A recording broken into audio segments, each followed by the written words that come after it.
টপিকটি আমি চুজ করেছি আপনাদের জন্য আজকের এই কনভেনশনে বা কনফারেন্সে, সেটা হচ্ছে আমাদের প্রিয় নবী বিশ্বনবী মুহাম্মদ রাসূলুল্লাহ সাল্লাল্লাহু আলাইহি ওয়াসাল্লামের আচরণ কেমন ছিল।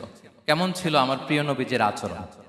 তিনি মানুষের সাথে কেমন আখলাকে, কেমন ব্যবহার তিনি করতেন, কেমন ডিলিংস করতেন, তার ইন্টারাকশনগুলো মানুষের সাথে কেমন ছিল, তার আচরণ কেমন ছিল, এই টপিকে আমরা কথা শুনবো।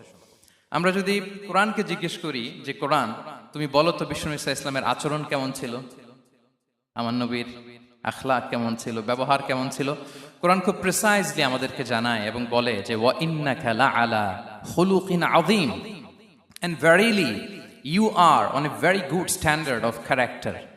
এর অর্থ হচ্ছে নবী হে, নিশ্চয়ই আপনি নৈতিক চরিত্রের সর্বোচ্চ মানের উপর প্রতিষ্ঠিত। সুবহানাল্লাহ।